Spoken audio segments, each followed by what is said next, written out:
movement is all about.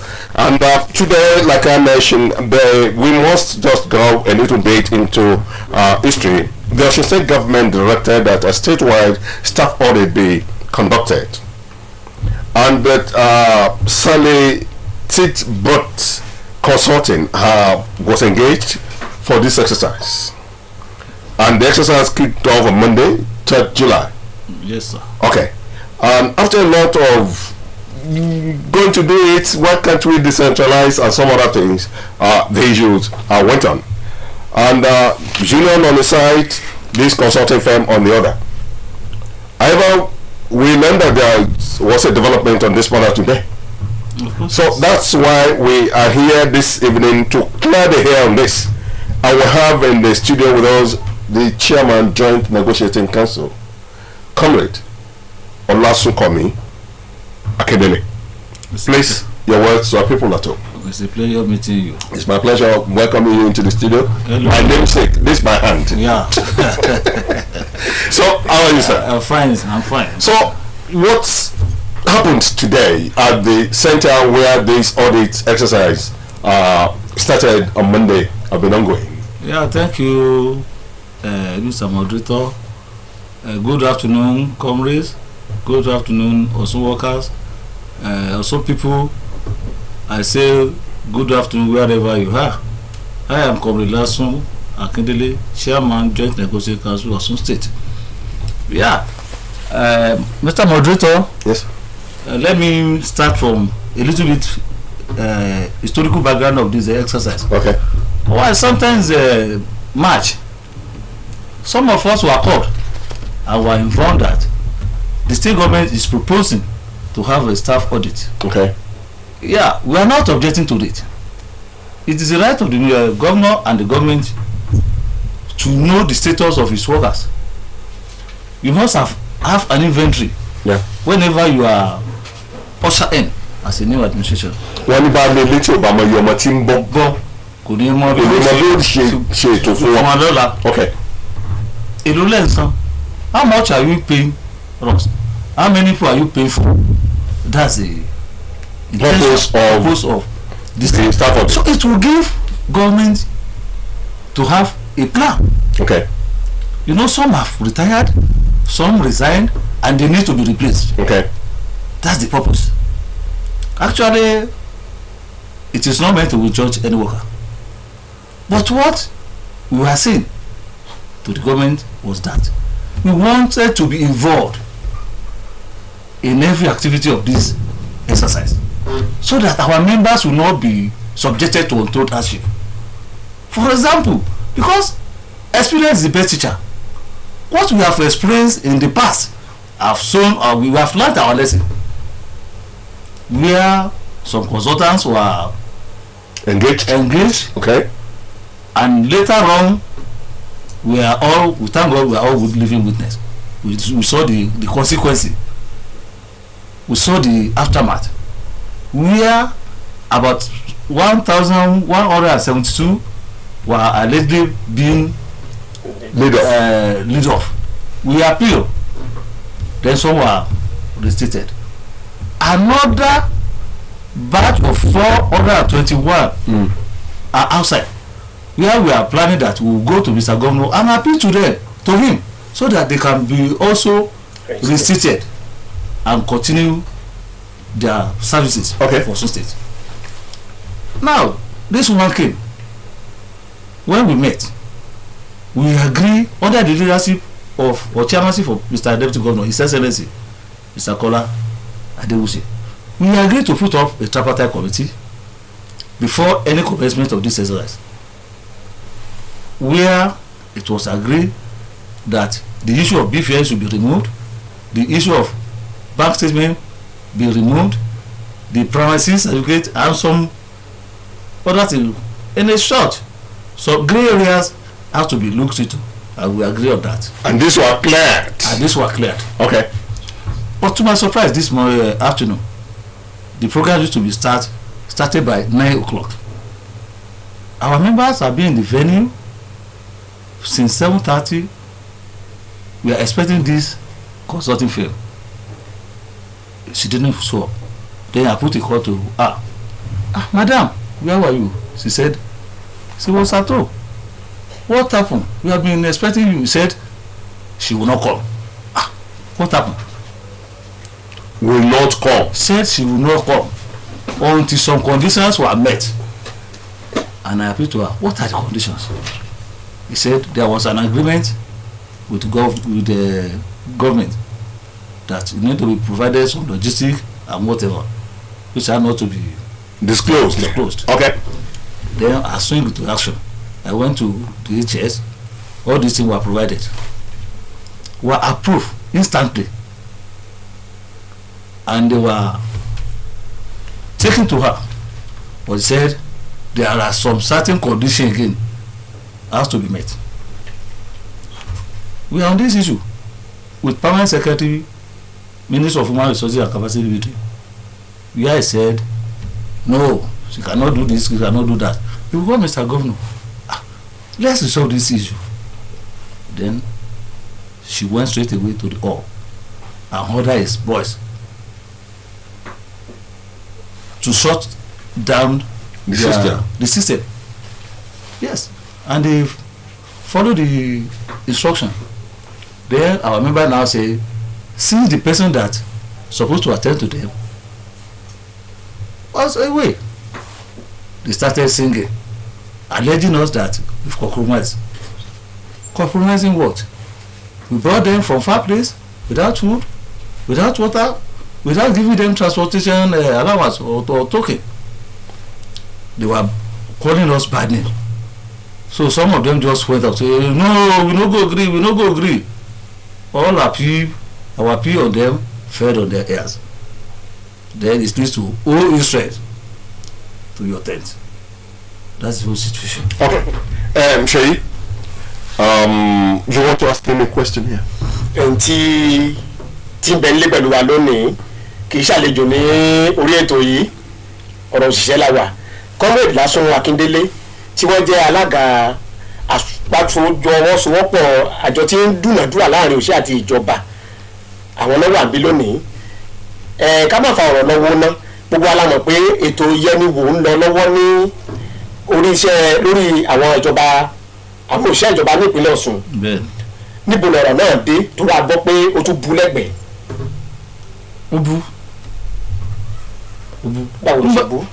Bó ṣe bú rí pétò ẹsẹ bẹ̀rẹ̀ láti ní kí wọ́n pè àṣìpàdé kò sẹ́ni tí mojú ògún bí ìránṣẹ́ tí bá ń pàdé bẹ́ẹ̀ àwa la mojú àwọn tá à ń bá gbé àwa la mojú àwọn tẹ́ ń tẹ̀lé wa àmọ́ èdè tí wọ́n gbọ́ àmì èdè tí wọ́n gbọ́ àmọ́ tí wọ́n fẹ́ àmọ́ tí wọ́n fẹ́ ẹ jẹ́ ká ṣe bá a ṣe é ṣe lẹ́yìn kó bá a lè rí bí ó ṣe kú rí wọ́n náà fẹ́ ṣe àyẹ̀wò ẹ̀tọ́ ìjọba ni àgbà fún wọn ṣùgbọ́n ẹ jẹ́ ká ṣe níbi tí ó fi rọ àwọn èèyàn wa lọ́rùn ká má máa dà wọ́n láàmú rìbòrìbò because ní àtẹ̀yìnwá àti rí tójú wa ti rí àfikírù nǹkan bẹ́ẹ̀ ò ṣẹlẹ̀ dẹ́ńtà tó mọ̀ sí ni pé a sọ fún wa pé ìjọba tó wà lórí ìjọba PDP àmọ́ wọn fún ní jàgídíjàgún òṣìṣẹ́ kí wọ́n máa fara ní òṣìṣẹ́ irú ìjọba tó lọ máa gbọ́dọ̀ rí mọ́ pépé láìsí ní kan pé kíní kan ní CCC condemn criminal cell. ẹ má mọ̀ wọ́n tún yà sí gbogbo ibẹ̀ yẹn mọ́ ẹja sọ̀rọ̀ tó wà ní ẹ̀. agbọ́dọ̀ sọ tó bá dùn òótọ́ ọ̀rọ̀ olóòtú. comrade. agbọ́dọ̀ sọ tó bá dùn òótọ́ ọ̀rọ̀ àmọ̀jọba PDP síjọba adinilára ìjọba sọ̀rùdẹ̀rọ̀ ni. ok ìjọba sọ̀rùdẹ̀rọ̀ ibi ó búlẹ̀gbẹ̀ ibi ó dẹ́gbẹ̀ ó lọ. búlẹ̀gbẹ̀ gbàtà bẹ̀rẹ̀ ń jẹrin àti sọ́ọ̀lẹ̀ tẹ́lẹ̀ pé níyì yóò fara ní èèyàn àwọn kan sọ abẹ́ igi àwọn kan sùn lẹ̀ẹ́lẹ̀ torí kí wọ́n lè kíní sí wọ́n yìí ṣe báyìí ẹ̀jẹ̀ á pé kíní ìyẹ̀dẹ̀yẹ̀dẹ̀ decentralize ọmọ takú ó ní ilé àṣà nìkan ni tó ti ro ní gbogbo tó fẹ́ lò ibẹ̀ láti rí ńgbà tá a dé bẹ́ẹ̀ fóònù báyìí kíní láptọ̀pù onígbé kiri táwa ní òní ilé tó àbá nítorí olówó ti dàgbà tí wọ́n mọ̀ rẹ́ ni lọ́wọ́ fi ya fọ́tò ṣé n tó ní kò sí rí àwọn tẹ̀lé pé yóò lọ gbé tírélà wá tí ọ̀wà máa fi kọ́ irinṣẹ́ rẹ̀ bàbàbàmbà tẹlifóònù báyìí gbogbo wa o ṣé n tó láàrin máa gbé kiri rè. ṣé yẹn ló wá bí àwọn òṣìṣẹ́ nú. irọ́ kí ló tó ṣẹ̀nu. nítorí bó ti ṣẹ̀nu rè ó ní láàárọ̀ aago mẹ́sàn-án ní mọ́dé àbádé àbápè ìyá ń bọ́ lẹ́wà ó lóun wà ní ohun ọ̀wà lónìí o kí ló dé. kí ló dé ẹjà lánàá ni. sáà àjà lánàá ni àjọ túkọ́lá aago bíi 10:00 kẹmọ́ ibi tó lè sí o. lálẹ́ àná 10:00 ìwọ tó rí kìíní yóò ṣe é pé ìwọ gan lọ wá pín fún ẹ ọwọ́ pín sọ́nà mẹ́ta nítorí pín sọ́nà mẹ́ta ń bẹ̀rùn sí ò ṣe é pé sí àwọn ìlú ńláńlá yòókù òun ló sọ̀rọ̀ òun ló tún lu òfin àwa ìpín irọ́ ní ń pa ó sì é pín yẹlẹyẹlẹ ká decentralize ẹ̀ tó ṣe ọwádùn ní òun ọ̀wá ló bá lọ bá pé kí ló dé ó ní àwọn àdéhùn kan wà tóun àtijọba sọjọ sí pé wọn ò tí ì múṣẹ wọ́n dé ń ṣe. kí ni ó sọ àbálọ́bọ́ lórí òṣìṣẹ́ pátápátá ọ̀gá wa nǹkan báyìí báyìí ló sọ wọ́n ní lẹ́sẹ̀kẹsẹ̀ wọ́n fọwọ́ sí wọ́n ní kí wọ́n lọ kó fún wọ́n wá kó bá mi ìyá ó ti dé o òun náà ti dé kìíní rè ó ní ara olókù kí ló tún kù olókù nǹkan kí táwọn àtijọba jọ ń sọ àwọ̀ ọmọ ń pa yẹn ṣùgbọ́n tó sọ fún wa òòrè àbàdẹ àfikán lọ́ba dìde bí ẹni kan tó gbà lọ́ba lọ sọ fún ọmọ ẹ̀ ọ̀yá ilé ti yá ilé bò ló yá àwọn tó ti wá débẹ̀ látàgò ní ìdájí látàṣùbà ẹlòmíì gbà tẹ́ ti pèrún ló ti kúrò lé tẹ́ ti pèrún àṣùbà ló ti kúrò lé. With this development, sir, what is the next line of action? Actually, I told Representative Mr. Governor and the consultant herself that we need to go back to drawing board and re-strategize. Started from table, you drew. Have you been invited to a meeting Today, by the government? that is the past. But over the development today, you've not been invited. We are yet to. Have you suggested to the government that, oh, can we meet Yes, we are going to meet the head of service today and fine-tune the next. What message do you have to the labor movement in Osun, particularly those that have not been part of this exercise? I just want to appeal to them that what happened today, we are sorry that is uncalled for. It's uncalled for. Okay. And I promise that there will be no such occurrence in the nearest future. Okay. We are on the top of the situation. Okay. We need to meet and strategize. Need to meet and strategize. Yes, we have to go back to drawing board. I'm saying this. Now I am a worker. Of course. You are, he is, yes. And very many of others listening to us at home. Yes. I hope there is no skeleton in labor movement cupboard. I put that question. Capital yes. We don't have anything to hide. That is why every labor leader is involved in this exercise, so that it will be a success one. Can you just put that question to our leader? Comrade Lasun Akindele omi ló ti ń kọ́ mi ní ọ̀rọ̀ yìí nìyí lálẹ́ àná àjọ dìde ni àfàdéhùn sí àárọ̀ ọ̀rọ̀ kí ló fàjà yín lálẹ́ àná gan-an sí àárọ̀ òun ní fẹ́ mọ̀. àwọn àníjà kan àwọn ará ní fẹ́ mọ̀. àníjà kankan pẹ̀lú rẹ̀ àárọ̀ ìtọ́ ẹ̀ka jọ bẹ̀rẹ̀ ẹsẹ̀ lẹ́yìn àjọ parí sẹ́lá aago bíi 10 lánàá sí 10 kálukú sí pé ọ̀dà àárọ̀ adébítẹ́ ọ̀yẹ̀ká ti máa retí ẹ̀. àbí ẹ̀dùn ṣé èsì pé àwọn lápẹ́lágbó àwọn òṣìṣẹ́ ṣé èsì pé àwọn nǹkan tó wà tá à ń dọwọ́ bò tá a fẹ́ kí.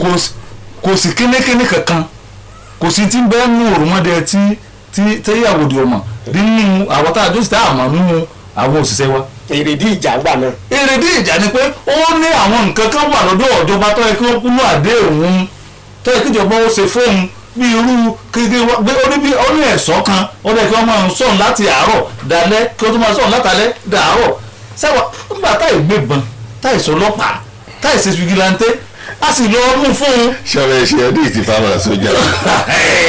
a sì lọ mú fún un èmi mo kó. mo lè jọ bí fáwọn sójà ìlédè yìnbọn náà. èmi mo kó ẹ̀ lẹ́sọ̀ọ́ 4 lọ fún ìyá torí ìyá. These are your guys. These are your guys.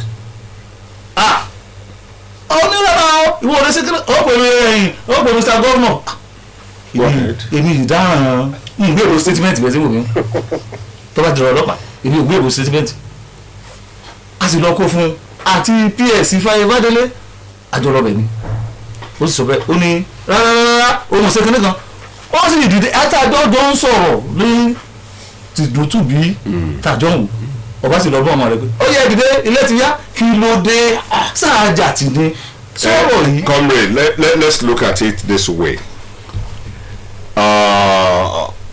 Borrow me a proverb in Yoruba pé olè kì í jàgbà kọ́mọ́ ọmọ sí ṣe ló fèrè.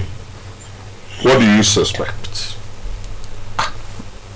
ní tèmi èmi ò rí nǹkan kan bẹ́ẹ̀ mo tó sàsọ pé ẹ̀mí òun ló jàjù kan fún òní kìnìún kan ibi tó sì ń gbé tíyẹn bá. I hope the labour leaders or movement does not constitute a threat to the woman. We are not. Say that again. We are not. I'm saying it openly and I will still repeat it. ìtẹ́ni kejì mi béèrè lédè èbó ni pé ṣé ò kì í ṣe pé bóyá àwọn kan dẹ́rù bà àwọn kan lọ ń dúkùkù lájà mọ́. kò sí gbogbo ẹnu mo fi sọ́pọ̀ kódà nínú tó kọ sí Mr. Governor òun ni pé bí ẹ ṣe fún wọn pé àwọn olórí òṣìṣẹ́ o wọ́n dà lágbónú ó kọ́ ọbẹ̀ pé ó ní irọ́ ni o ó ní látijọ́ tó ti bẹ̀rẹ̀ ọláwa ọ̀pọ̀ ìfọwọ́sowọ́pọ̀ ó fi hàn mí. ó dà comrade láti ọjọ́ Monday títọ̀ ọ̀hún ti bẹ̀rẹ̀ kó tó di àná kí ni tẹ́yìn rí àìṣedéédé àkùdé wo ló wà bẹ́ẹ̀ àti déédé wo ló wà bẹ́ẹ̀. èyí kò sẹ́ni tọ́gbọ́n tán ńgbà tá a bẹ̀rẹ̀ jọ ajé a rí i pé bọ́mọ ọba náà rò yọ kọ̀kọ́ ṣubú yọ tàgá ni ó ń bò sí tọ́ náà rò tó pé ṣubú àwa ò pé ń bọ̀ ya ọ náà rò ọgbẹ́sẹ̀ kìíní àwa parí àwa jókòó àwa ìgbìmọ̀ yẹn ń bo ni a ti forí gúnlẹ̀ kan gbà tá a kọ́ náà rò àwa tún ṣe fún ìjọ ìṣẹ́gun yẹn ọdún onírọ̀wọ́rọ̀sẹ̀ ó di àná náà Wednesday ọdún onírọ̀wọ́rọ̀sẹ̀ dó èyí lè má ra àwọn kọ̀ọ̀kan náà tí wọ́n máa ṣe pé rárá àgbà àṣẹ kínní kan ṣùgbọ́n Ọlọ́run fi pa àwa ká màdámù yẹn náà sì rí Ọlọ́run fi pa ẹ̀ka ó ti rí pé abóǹfọwọ́sowọ́pọ̀ kò sí kankan ẹnu àná ẹnu tó dìjà náà ni pé òun fẹ́ nǹkan báyìí lọ́dọ̀ ìjọba tí wọ́n bá ti lè ṣe báyìí òun ò ní ṣe kínní lọ́ba bínú lọ. Now my question is this is a consulting firm. Yes. And here is a government. Before you come around to Osun, you must have reached an agreement with your employer, because I want to look at Osun government now as the one employing the consultancy firm to come and conduct this audit exercise. And the agreement, there must have been an agreement between the two. In what area or which point did the state government breach that agreement? Or didn't you see any breach of an agreement? Thank you, Mr. Moderator. The agreement is not tripartite. It's not tripartite? Yes. It's between the two. You are not involved? We are not involved. Labour are not involved. Okay. It's between the government and the consultants. Okay. So we are not privy to the... But to your best of knowledge here, yes, what are your observations on the exercise so far? Well, the ones he has done between Monday and yesterday and part of today, because she did some today, we are very successful despite the hindrance, but we are able to control. I asked you the other time that, okay, when things like this happen, we must dialogue. Yes. Now you've been involved up to this level now. Yes. And you've been called upon. And you said when things happened, you went before the head of service. Yes, this morning. And you presented a case. And the head of service immediately approved. Yes, sir. And these things were handed over to the consultants. Yes, to the consultant. Okay. Now, where, when the exercise was ongoing, did things turn around? Where? I said it earlier that it was during this the issue of security. Security which have been supplied. Which has been supplied. He said she cannot accepted that condition of security. Madam, wait. We came with 4 policemen. If you said that they should be sleeping in your house till from 8 till morning, till night, then from night till morning again, that's the arrangement. Maybe by 6 or 7 a.m. there will be another batch, because you cannot put a security for 24 hours. No. That's what I told her. Now I asked you a question the other time. The consultant must be suspecting something. What in your own thinking were those things that she must be suspecting? And I asked you if the labor movement constituting a nuisance. I said no. He might have something in her mind, but is maybe he's chasing by or no of fear. When there are disagreements, like I said, we are born to meet and to disagree to agree. Yes. We have disagreed now. Because I'm saying we workers, following your statements, we must agree. Yes. With the government. When or where are we going to discuss the steps to agree? I said actually this issue should not be involved the labor matter and the labor leaders, because the agreement the agreement is between her and her employer, which is government. The bone of contention is the terms of agreement, which she claimed that government is here to fulfill. You understand? And I ask you, have you reported this case to the head of service, who is our leader? Yes, I went to him. He was the one that approved the one I brought to her in the morning. Even yesterday, when she claimed there was no issue in the generator, which is powering the hall and other small hall, then the head of service rise to that challenge, and immediately the issue was provided.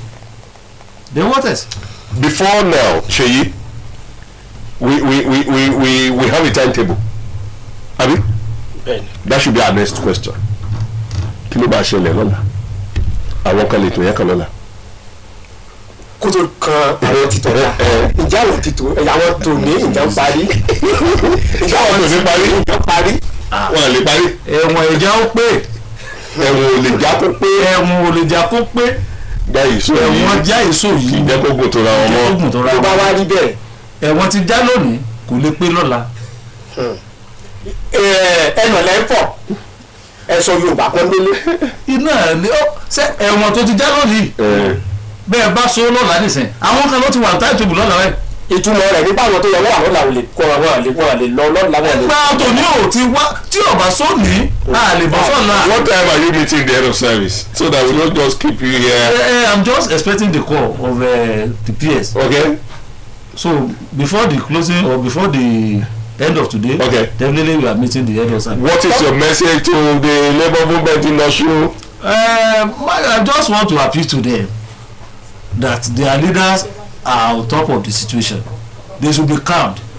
I just want to appeal to them and hold them that they should please give support, their maximum support to this government. Because ọ̀rọ̀ yìí ó ti di fàǹfà, ó ti di bàbá fa gbùrù, ìwọ́n fà gbó.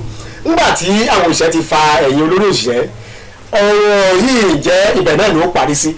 Àwọn tó jẹ́ ọ̀gá wa lókè ìyẹn ti gbọ́ sọ́rọ̀ rẹ̀, kí ni tẹ́ fẹ́ ṣe láti yanjú ẹ̀? Torí pé tàbá jà lọ náà àtúgbòrò jà padà bọ̀ náà ni, àbí bẹ́ẹ̀ kọ́? Bẹ́ẹ̀ni, eyín àti ẹnu wọn ń jà, tí wọ́n bá sì jà náà wọ́n padà parí ẹ̀ ni.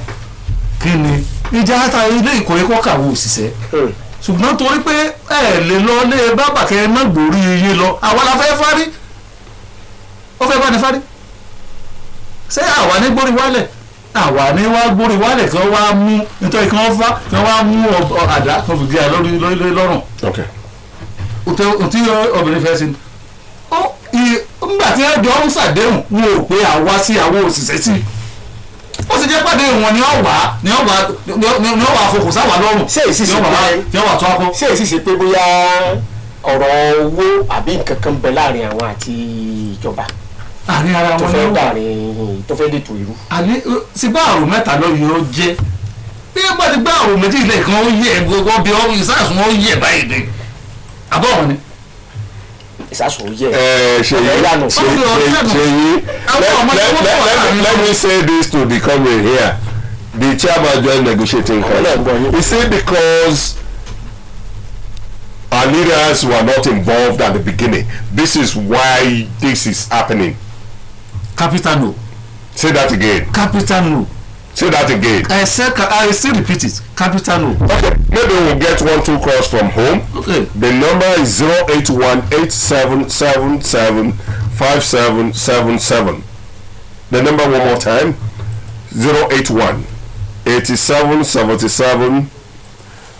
081-8777-5777. Just labor matters. And please, let us be civil. Hello? Ẹ ṣé o.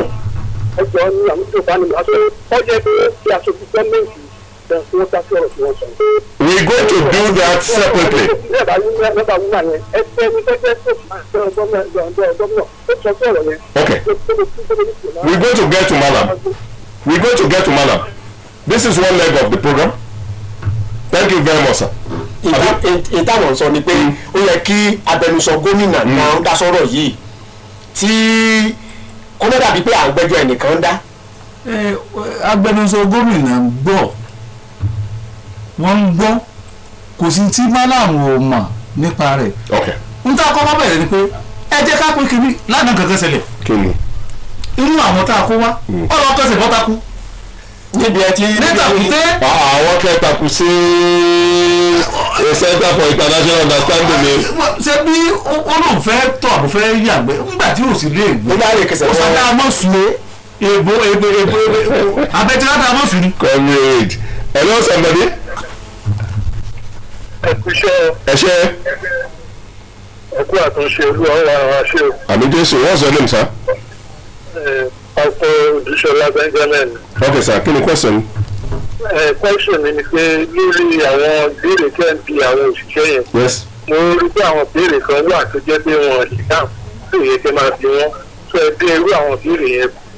irú ìbéèrè wo? Sọ fún yín pé ẹ ń béèrè pé kí ni wọ́n suggest pé bóyá àwọn èèyàn rí tí wọ́n fi gbégbèsè tó ń gbé náà wá lé mi. Okay. Báwo lẹ ṣe rò pé wọ́n lè mọ irú nǹkan yẹn nígbà tó ti ṣàlàyé nǹkan tó mọ̀ nípa ọ̀rọ̀ yẹn fún yín. Because àwọn olówó and ground náà ni àbí kí ni mo comrade ojú yín tó lé ojú yín tó kó lé ní. ṣé bàbá. a dẹ̀ ní pé lánàá ẹjọ́ close lálẹ́ àná ni kí ló wá ṣẹlẹ̀ nígbà lè mọ́ títí di àkókò tá a wà tí tọrọ wá lẹ́yìn yọ. aláwọ̀ ọ̀gbọ́n tó ṣẹlẹ̀ láyé àárín aago 10 sí aago 8 àárọ̀ yìí ó yẹ ká jọ pàdé àárín àbápè olóhùn wà ló kí ló dé ìyá aṣọ ànábìtá bá. she won't come or she is not there yet. she said that she will not attend to us. today. Yes, today until condition in town in that agreement were met. The agreement that you are not privy to. That the agreement were not party to. And you did what after hearing that? Immediately I rose up. ẹ jẹ́ ká gba ìpè yìí. Okay. Hello. Hello, Mr. Alasun. ẹ ṣé o. Èmi ní ìpè yín lẹ́ẹ̀kan. Okay. Ní ẹ̀bá ní nọ́mbà pẹ̀sẹ̀ ara gómìnà lọ́wọ́ tó lè lè tẹ́lẹ̀ nọ́mbà àtìmátẹ́lẹ̀ sí nọ́mbà ta nìyẹn. àtìmátẹ́lẹ̀. Aṣímàdéoyè. ẹgbẹ́ ara àwọn èèyàn gómìnà náà tẹ́lẹ̀ mọ́ tó lọ. Okay. Ní ẹ̀bá ní nọ́mbà. Do you know one thing, sir? Help us call Barrister Ashim. Àmì ẹ bá wa pè wọ́n báyìí àti ẹ̀mọ̀ fún àwọn àgbẹ̀ kan pè wọ́n lé. Thank you very much, sir. You are trying to answer a question that between 10 p.m. and 8 a.m. this morning, they were together. You don't know what happened. What happened? But by 8, you were expecting the consultant and officers to arrive the venue. Yes, sir. And you put a call through to her. Yes, sir. And it was in the course of that interaction that you got to know that the woman said, I'm not coming. She said she will not come. Because of certain conditions. Because of certain conditions. And you put this case before the head of service. I and PS Human Resources and Comrade Arapa, which is chairman Nigeria Civil Service Union. Okay. Hello? Yes, sir. Ẹ ṣé. Ẹ ṣé o. Ta ló máa sọ̀rọ̀ yìí? Okay, sir, kí ẹ fẹ́ kábọ̀? Wọ́n ní amúkú ẹrù ẹ̀wọ́. Ó ní òkèlè ẹgbẹ́ ẹ̀wù kàdé. Wọ́n ní àrùn mẹ́ta ní yóò jẹ́ àrùn méjì ní àpò tó ní òṣèlú ní gọ́ọ̀mẹ̀ntì. Ètò ìkẹ́ àrùn mẹ́ta ní yóò jẹ́ àrùn méjì wọ́n pèsè ọ̀gbìn lóòótọ́. Ohun tá a ṣe gbà pé ìkẹta náà ti débẹ̀ níwọ̀n ìgbà táwọn olórí òṣìṣẹ́ ti ń yọjú síbẹ̀ àbí comrade ìyẹn kọ́. Kò yẹ kí wọ́n fi ìyànjú yẹ àwòrán mọ́ lè gbádìí ẹ̀. Abẹ́gbọ́. À ń gbọ́ yín. Kò yẹ kí wọ́n fi ìyànjú yẹ àwòrán mọ́ lè gbádìí ẹ̀. Nígbà tí ń ṣe ètò kílẹ̀ agreement àárín àwọn àti consultants yẹn àtijọba ni. Àwọn òmò nǹkan kan padà. Hello. ẹja gbàgbé nǹkan. Hello. Okay. ìpè ń ti já mo láǹfààní láti gbọ́ pé kó tó di pé a wà lọ máa lọ fojú hàn a lọ máa tẹ̀ka báwọn ìwé kan báyìí jẹ̀ràn jẹ̀ràn bí ìwé pẹ̀lú báyìí wọ́n ti pọ̀ kan ti pín lẹ́yìn òṣèlú lọ́wọ́ lé àwọn òṣèlú lọ́wọ́ ìrọ̀lẹ́ àbótọ́. Ó ti kò iṣẹ́ kó pinlẹ̀ ẹ̀ lọ́wọ́ ó ní ká lọ máa wà ní. ká lọ máa wà. Consultant yẹn ní ká lọ máa wà ní.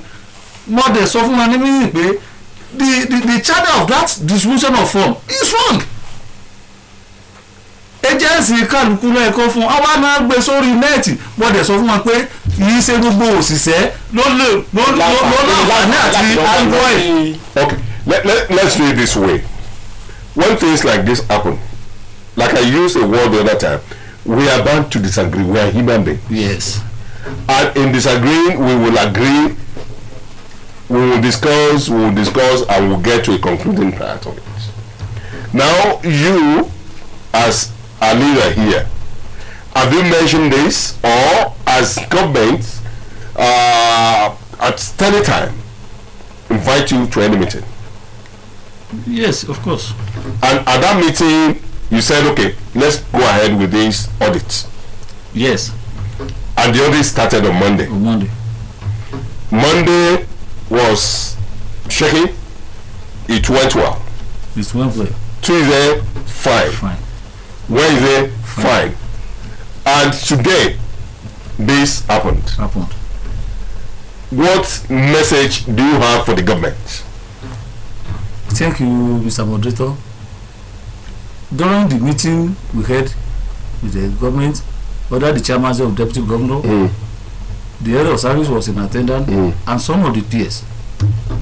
We advised and suggested that centralization of this exercise will not give a result. What is the meaning of centralization? Say it and let us know. The meaning of centralization is just mean that every workers have to be put together in one place where this exercise will be done.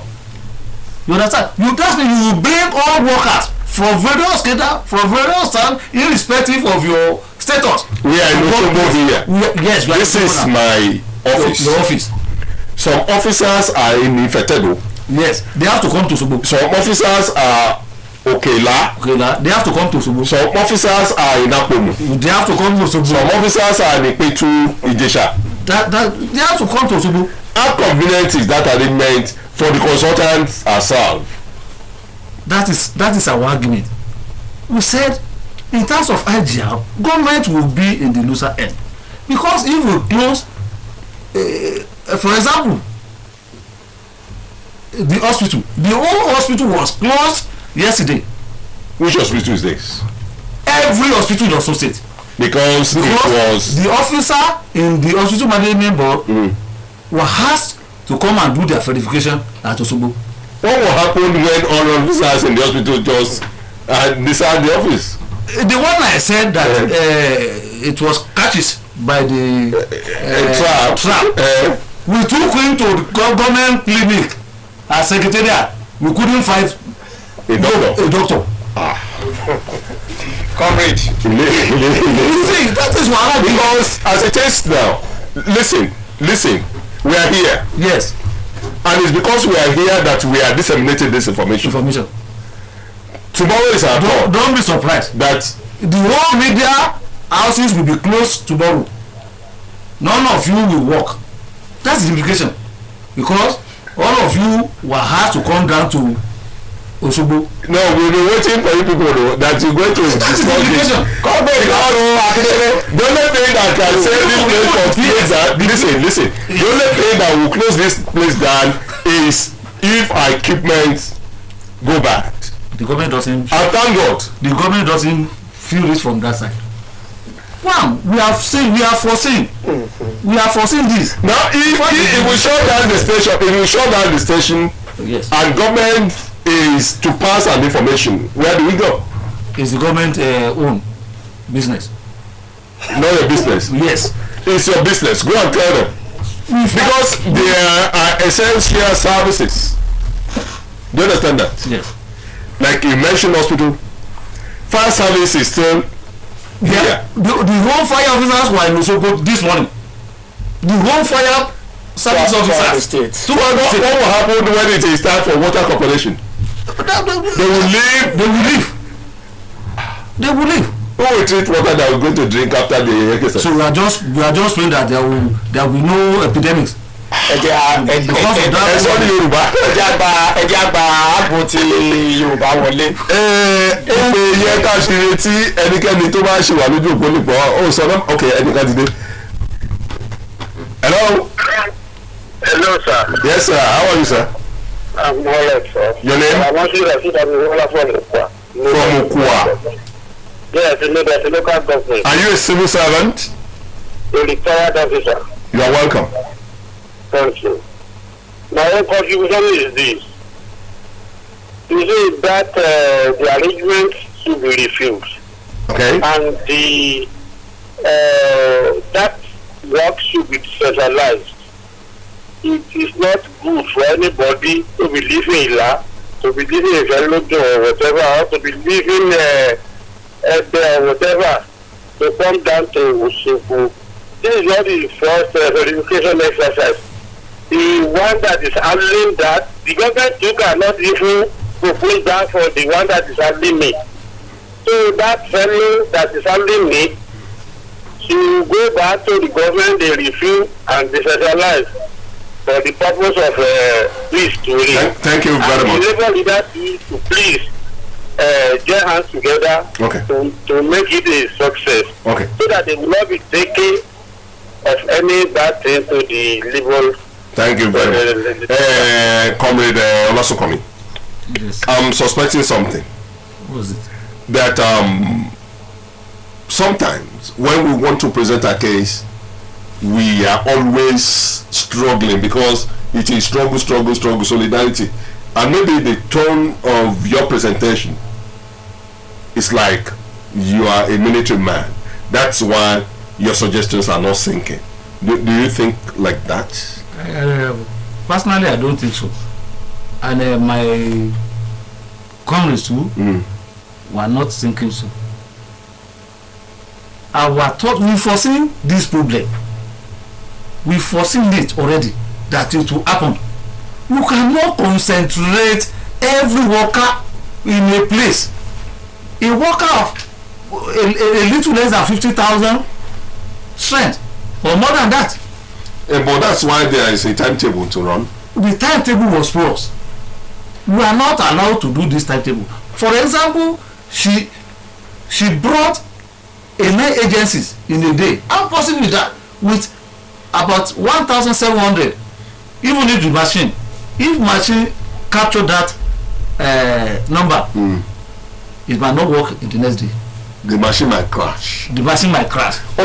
Because of our time that is fast spent, Sheyi, I think we are now at the point where we start asking him the way forward. That's my concern. Ibi tí àti ẹ̀kọ́ dé ọ̀pọ̀lọpọ̀ àwọn èèyàn wa ò tí wọ́n ti ní ìtẹ́lọ́rùn fún ìbéèrè fún àwọn ìbéèrè wa kan nípa pé èrèdí kíkó papọ̀ sójú kan náà gbogbo ìpínlẹ̀ Ọ̀ṣun gbogbo ìṣẹ́ ìpínlẹ̀ Ọ̀ṣun tẹ́ wá kó wọn papọ̀ sójú kan náà l'Óṣogbo èrèdí rẹ̀. àṣẹ rí wù ní awífúnni kó tó dání àgbà àti ẹ̀kọ́ dídí àwa ti rí kíní pé yóò ṣẹlẹ̀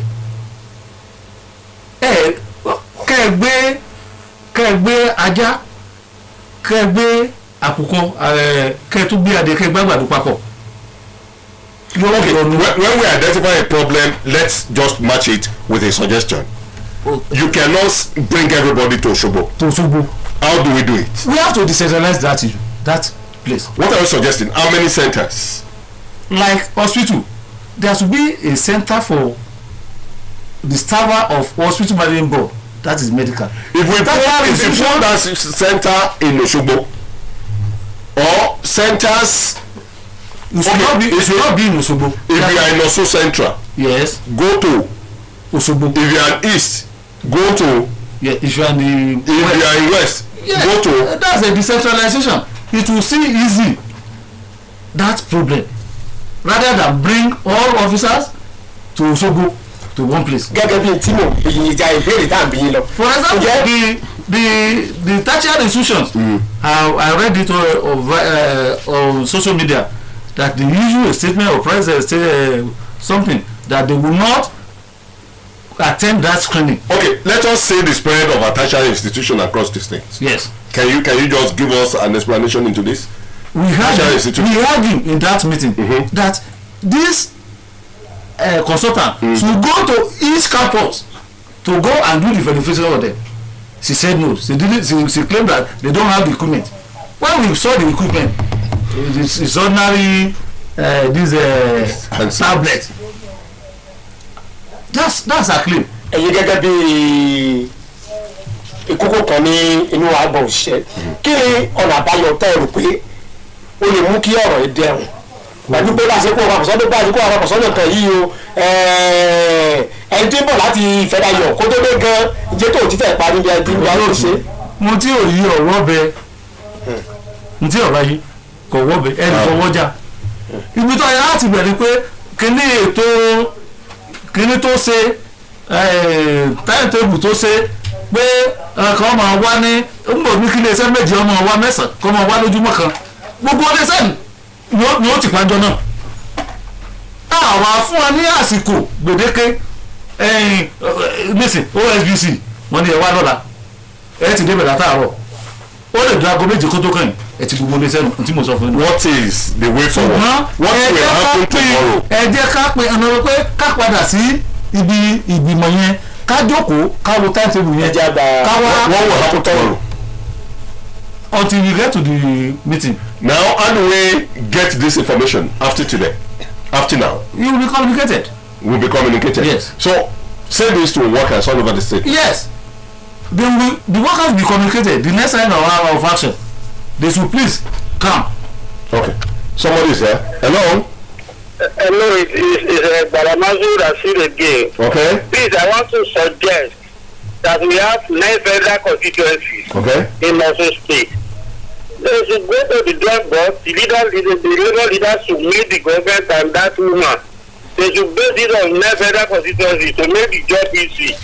And this is not the first verification we hold in Osun State. Okay.